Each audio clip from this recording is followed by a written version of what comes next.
Mr. Secretary, welcome to Intelligence Matters. Mike, it's great It to be is with you. great to have you on the show, and it's particularly great to have you on the show for our 1-year anniversary. Thank you. Thanks for having me on. I really appreciate the opportunity to be with you.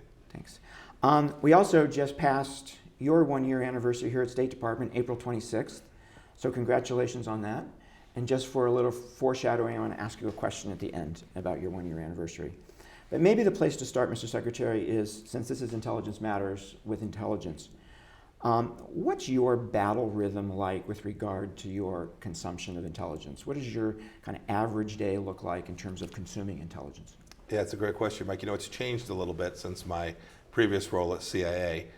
I get my material early in the morning, just about every day. You get it in the car? And I get it in the vehicle on my way in, or if I'm traveling, I'll go to the skiff space there.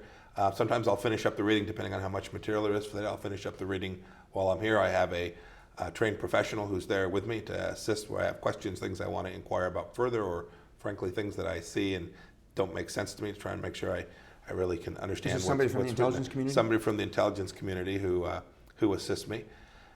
So I both have a set of readings and a briefer who assists me in absorbing the information. And then, as you know, Mike, things develop during the day as well. So I will often be passed information during the day, short pieces more often, things that have developed that are either events of the day or often intelligence that has come in on things that had occurred previously, but we just now have in a developed form that is about a meeting that I'm about to take place. So if I'm meeting with a foreign leader and there's information related to that, that information comes to me midday as well. And then I usually take home more in-depth pieces in the evening to spend some time reading at my secure space in my home. one of the things our listeners may not know is that people at your level get to ask questions, and they get those questions answered usually in 24 hours. So are you a tasker? I am, and it's a blessing, and the intelligence community is phenomenal in doing that. And I do my best not to burden them unduly, but there's things you want to know. There's things that are very relevant to conversations you're going to have around the world, and to be able to get that information turned that quickly, that accurately, even if in a rough format, is of enormous value. Mr. Secretary, as you know, there's critiques out there about the president as an intelligence consumer, and you were with him every morning when you were CIA director, when he got his PDB briefing.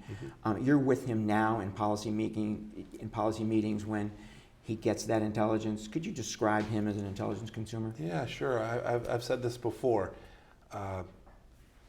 He is religious about taking these briefings. That is, in my time as CIA director, I can count on one hand the number of times those meetings were canceled. So it was a true battle rhythm. That time was honored. That's difficult for a chief executive who has lots of things coming up on his agenda. So the first thing I think was the rigorousness with which we had access to be able to provide him timely information. We then had a trained professional who was the primary briefer, but in those were senior leaders from all across the USG. It was a small group, 4 or 5 of us, who were there during the president's briefing as well, both to listen to the things he was hearing, so we made sure we had his, although we'd often seen that information ourselves that same morning, but also to be able to help answer and frame any questions that came up. So as the CIA director, I could talk to him about things that we were doing to help flesh out further information for him. He listened, he asked lots of questions. I've talked about this before. He was often very focused on economic issues as they related, so there would be good national security policy, who's got the weapons, what is a particular government leadership thinking. But he would also ask, how can we use America's capacity, America's economic capacity, to help shape situation to get good outcomes for the United States? Mr. Secretary, the attack in Sri Lanka, obviously horrible. One of the 5 worst attacks outside a war zone since 9/11. In terms of deaths and injuries, obviously horrible in terms of the targets that were attacked, churches and hotels, the softest of targets. As you know, ISIS has claimed responsibility. Do we have any insight yet to whether that was directed or inspired, or are we still working through that? Well, Mike, you've lived these incidents before. It's worthy to measure twice and cut once in your analysis in the immediate aftermath. I will say that every indication is that this was at the very least inspired by ISIS, and I think we'll have more information develops about whether there were any actual connections. The scale, the complexity of the attack certainly would be something a good analyst like yourself would stare at and say, we need to dig really hard. The capacity for a local group to pull off a relatively complex simultaneous attack. It could happen, but it's probably the case that there were others assisting them. So the destruction of the caliphate was an important and significant success. But what does this tell us about ISIS's capabilities post-caliphate? Yeah. Well, we don't know exactly the connection to ISIS, but it is fair to say, even apart from the Sri Lanka incident, it's absolutely the case that the capacity for ISIS and other radical Islamic terror groups, Sunni terror groups, remains. Their ability to network. We have Al-Qaeda in the Arabian Peninsula that still has real capacity to put the United States at risk through its expertise. There are lots of pockets we could walk through. But this challenge of taking down these networks is something the United States is going to have to continue to stay right on top of. For a long time. For a long time. For decades, generations. Yes. Almost certainly the case that they show no sign of ideologically having wavered from their desire to conduct attacks on the West, and that means we're going to have to be vigilant for an awfully long time. So, Mr. Secretary, let's stay on terrorism for a second, but shift to Afghanistan and Syria. So as someone who worked counterterrorism issues for 15 years, I'm concerned that not having a physical presence in those places is going to increase the opportunity for Al-Qaeda in Afghanistan and ISIS in Syria to reappear. There's a lot of confusion out there about what our policy is going to be with regard to continued presence in Afghanistan, continued presence in Syria. Can you give us a sense of where your thinking is on that, where the administration's thinking is? Sure, I certainly can. So we will start with the mission set, right? The mission set, the president's been unambiguous about whether it is Afghanistan or Syria. The mission set is very clear. We're not going to allow them to get the caliphate back in either Western Iraq or Eastern Syria. We're going to continue to apply pressure to the networks wherever we find them, whether that's Southeast Asia, Syria, Iraq, Afghanistan, all of the places that we could run through. What that will mean for force posture, what that will mean about what our footprint looks like, that will be based on what we believe is the most effective way to get the outcome that we described. And so there's an inordinate amount of focus on how many Department of Defense uniformed personnel are on the ground. I think it's important is to take the step back and say, what's the outcome you're trying to achieve now? The various tools that we have, certainly intelligence tools that we have, the capacity to work with partner countries in those regions, to use friends to assist us in getting the outcome we want. We've been training Afghan security forces. We worked with the SDF in Syria. Every situation will turn out to be different, and the president's committed, we will have the right structure, the right system to push back. And they'll be different in different places because the threat will appear and manifest itself differently, and they'll change over time.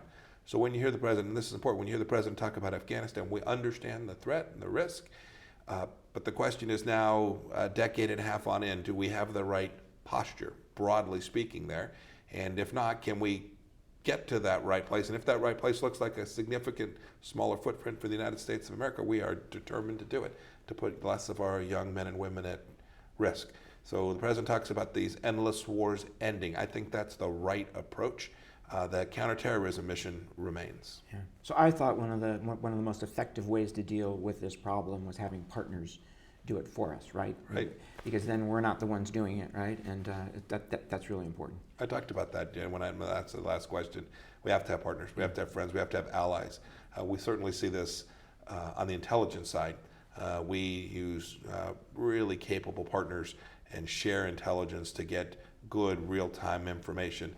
And then for the actual effort, the disruption of the networks, as you well know, we have partners all around the world doing this. It's one of the things that you stare at Sri Lanka and say, well, wholly apart from intelligence failures that may or may not have taken place, how was the network not good enough, the information sharing network not good enough there in Colombo and the surrounding regions to identify this threat in a timely fashion to allow interdiction? We have lots of successes, as you well know, Mike, almost every week. But these failures are unacceptable, and we can't simply say this is business as usual. We have to continue to work the system. Mr. Secretary, let's pivot to Iran, which is obviously a big focus of the president and a big focus of yours. Why is it so important?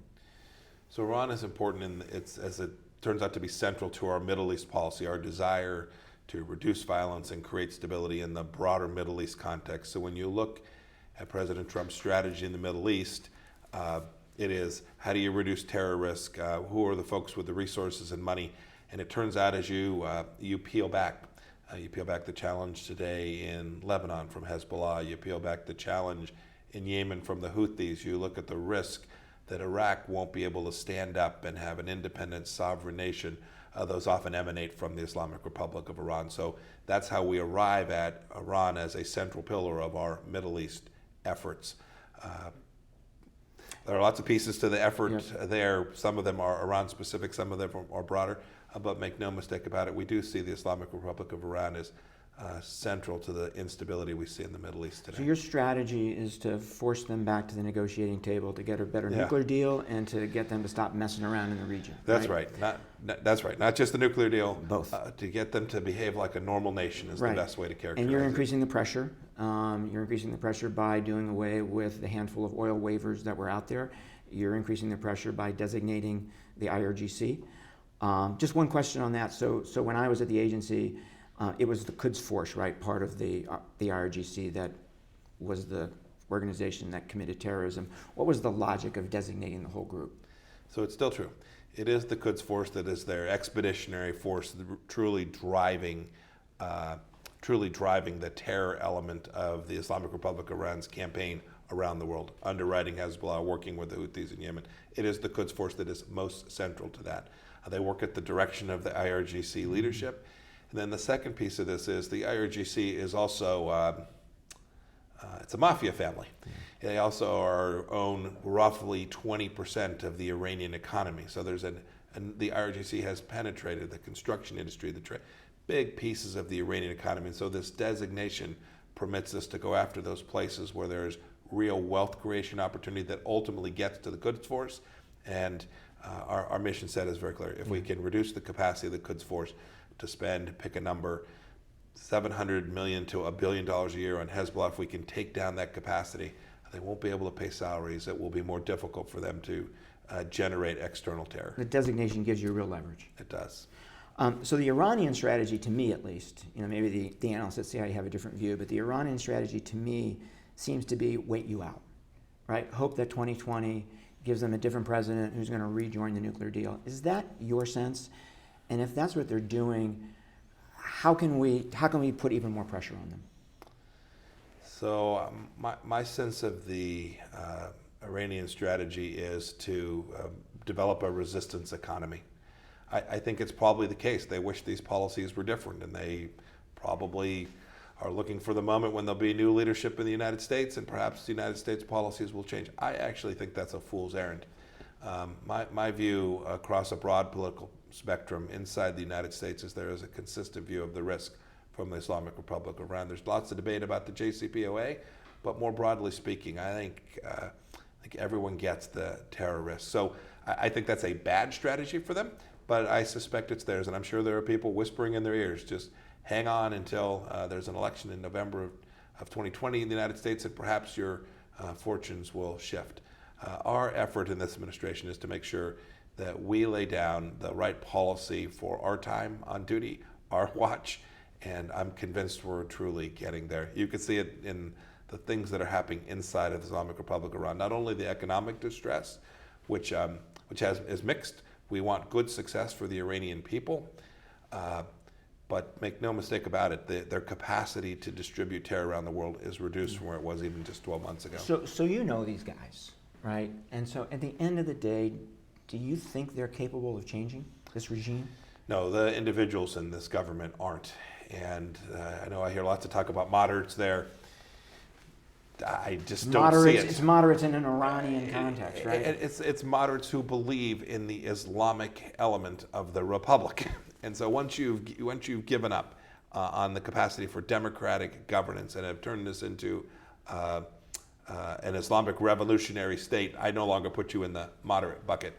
I think what can change is the people can change the government. I don't see Rouhani changing, Zarif changing. I don't see Qasem Soleimani changing, or the new leader of the IRGC. They are who they are. It's deeply imprinted. I was with some of the individuals who were held in 1979 in the American embassy just a week before last. And they reminded me that many of the Iranian leaders today are the individuals who beat them It's the same cast of characters. What we're trying to do is create space for the Iranian people. This is a country, you know this, Mike. This is a country with education, real diversity in their economy. It has a deep cultural history. There's real opportunity They in could this have a real space. future. They truly could. And the vast majority of the Iranian people, we are convinced, would prefer that. And we're trying to help them get in that right place. Okay. Let's switch to North Korea, Mr. Secretary. They say they don't like you. By the way, they don't like me either, and they don't like Intelligence Matters, I hear. It's kind of interesting. Looks like maybe your counterpart just lost his job. We just heard that this morning. It's kind of interesting. But we learned after Hanoi where we stand, right? We put an offer on the table, and they said, not even close. And they put an offer on the table, and we said, not even close. We now see Kim Jong-un rattling the cage a little bit, being at this weapons test, whatever that weapons test was, now meeting with Vladimir Putin. Is that what you think he's doing, trying to put a little bit more pressure on us with these things? Where do you think his head is at the moment? How do you think about that? So we've been down this road a number of times with the North Koreans throughout history. You've been involved in some of them. The pattern practice isn't terribly different this time. Having said that, each time the mistake that the United States made, in my view, and frankly the world, our partners who were alongside us in some of these discussions, was we handed them a bunch of money in exchange for too little. And we're determined not to make that mistake. I think the North Koreans now see that pretty clearly. We've had discussions. What happened in Hanoi was a information gathering exercise for each of us. I think we each learned a great deal. There was lots of nuance that hasn't frankly been reported a whole lot because we certainly aren't going to talk about it. But there was a lot more nuance to the conversation than just, hey, they had a position, we had a position, we walked away. So there's more there to that. We hope that we can build on that. As for the personalization, from Mike Pompeo's perspective, that was a mid-level guy, and the North Koreans, we're very focused on getting the right set of incentives for both sides so that we can achieve the objective. It's going to be bumpy. It's going to be challenging. I hope that we get several more chances to have serious conversations about how we can move this process forward. So in those nuances in Hanoi and in your conversations since, do you see a path to a deal that gets to full denuclearization? I do. I absolutely do. Ultimately, this turns not on the details of that deal, where there's lots of room to work our way there. It ultimately turns on whether Chairman Kim makes the fundamental strategic decision, the one that he's told me half a dozen times he has made, one he's told the president a handful of times that he has made. There are lots of elements of this. There are many pieces. It's an enormous challenge for that country to make its shift too. It has for an awfully long time told its people that those nuclear weapons were the thing that kept them secure. They now need to shift to the narrative, which is those are the things that put them at risk. Those are the things that cause the challenges for the country. So there's not just a military strategic decision, but a political strategic decision that we think Chairman Kim is prepared to make. Only time will tell for sure, but I've seen enough to believe that there is a real opportunity to fundamentally shift the strategic paradigm on the peninsula there. And there's not some clock in the president's mind in terms of how long he's going to give this? No, the president has made clear we're going to have enough patience to make sure that we're really having good faith negotiations and real conversations. And if that breaks down, if that doesn't happen, then we'll have to obviously change paths. But our mission set's very clear. State Department's in the lead, trying to negotiate a solution here. We have great partners in South Korea, Japan, who've been great allies in having these conversations too. And we appreciate all the work that they've done. It's in their backyard. It matters to them an awful lot too, obviously. Speaking of their backyard, China, which is a huge issue, as you know. The consensus among national security experts is that China poses one of the biggest challenges that we've ever faced. Some say, bigger challenge than the Soviet Union at the end of the day. How do you see that? How do you think about that? I think it's absolutely the case that a country with 1.5 billion people, truly now technologically very, very capable, presents a real competitive challenge to the United States of America. We see it in many fronts. You watch the trade negotiations that are taking place. The good news is President Trump has been prepared to confront this in ways that previous presidents haven't. Perhaps the threat has changed, or perhaps our recognition of the threat has changed, but the President's been very clear with President Xi, with whom he has a great relationship. He's been very clear that the trade relationship needs to fundamentally shift, and that these other imbalances, whether it's forced technology transfer, the theft of intellectual property, challenges in the South China Sea, we're taking on the risk from technology. We are pushing back against their predatory lending practices all around the world. In every embassy in the United States, they understand the threat that China poses, not for competition. We're perfectly happy to compete with a Chinese company, have an American company go ahead. We'll win our fair share, we'll lose some. But when they show up with an entity that is truly just a shill for a Chinese government enterprise with a deeply subsidized financing and lending practices that will leave the people of that country in worse condition, we're prepared to call that out and help that country understand the risks it presents to them. So when we faced the Soviet Union, we had a national strategy, right? The whole country was organized in a way to deal with that threat. Do we need that sort of same approach on China over the long term? I think so. It's more complex than that. Russia, in that sense, or Soviet Union, was hermetically sealed. Right. We didn't have deep, important commercial relationships in the same way that we have today. Right. There were some, but it was fundamentally different. That poses a much more complex problem set for the United States. Our economies are deeply intertwined today. That's a good thing in many respects, right? It's what the United States began in the early 70s to open up the economic relationship between the countries with the theory that the political situation would follow. That hasn't happened. And so we will continue to develop a strategy that is broad and deep and confronts China at each of those places. And where there's room to cooperate, we will run down that road as well. It seems to me that one of the really important assets we have here is our allies and partners as we try to deal with China, right? And we're asking a lot of them, and obviously we need them in places, but we're also asking a lot of them in terms of burden sharing, in terms of supporting sanctions that they don't necessarily agree with. Mm-hmm. So how do you balance that as the Secretary of State when you're having a conversation with them? Yeah, you smile and shake hands on the things you agree on, and then arm wrestle on those that you don't. And you do so with the seriousness that you recognize they're a sovereign nation, they have their own interests, that we have ours. Some places use this, simply agree to disagree, and they provide friction. There's a rub there, to be sure. But with our true friends, our European partners, those folks who've been around a long time, these are deep, sophisticated relationships that are strong and endure past all of them. People think this is all new. You'll remember from your time, right? We've had big fights about Iraq with the Europeans. There's a long history of having friends and partners with whom you diverge on a particular issue set. So you lean in hard on those things you work on, and China's a perfect example. We've built out a big coalition with the ASEAN partners in Asia. The Europeans understand the risk from China. I think their acceptance of that is ever increasing day by day. I think there's a global understanding that something has shifted in China over the last handful of years, that it has gone from a developing country to one now with a very different design. And I think as the world begins to absorb that, I think you'll see the coalitions begin to solidify and the capacity for what we care about. Western democratic values, free and open markets, the capacity to trade around the world, security arrangements that provide security for all, freedom of navigation, those things are the central pillars of our Western democracies. I think you'll see us unite and begin to do the things we need to do to ensure that that value set continues to dominate this century and the next. Mr. Secretary, last question. You've been terrific with your time. Thank you. Back to your one-year anniversary on this job. So you are the President's most senior representative to the rest of the world. You travel to many countries. You have countless meetings with foreign officials.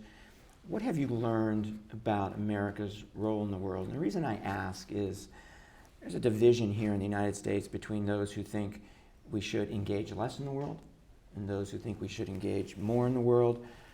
What's your sense after a year as Secretary of State? We're irreplaceable in the global firmament for creating the central understandings of what ordered liberty throughout the world must look like. Wherever I travel, Mike, it's an enormous privilege to serve as Secretary of State. Wherever I travel, People want to meet the American Secretary of State. They don't want to meet Mike. They want to meet the American Secretary of State because they understand that when we show up, America will show up as a force for good. We may disagree. We may have how to get there tactically, but they understand that America is not out there solely with some mission to conquer or solely with some mission to create a win-lose proposition for them. We're there to certainly present America's value set and to get good outcomes for our citizens. My first task, the president's primary mission, but they know we bring with us the capacity for reason and thoughtfulness and process and lawfulness. All the core values of Western democracies are very much embodied in the United States, and there's no one that can replace us in the world with respect to each of those issues. Mr. Secretary, thank you for your time Thank you, and my Mike. best to your family. Thank you. Bless you too. Have a good day. Thanks. Thank you, Mike. Thank you. Thank you.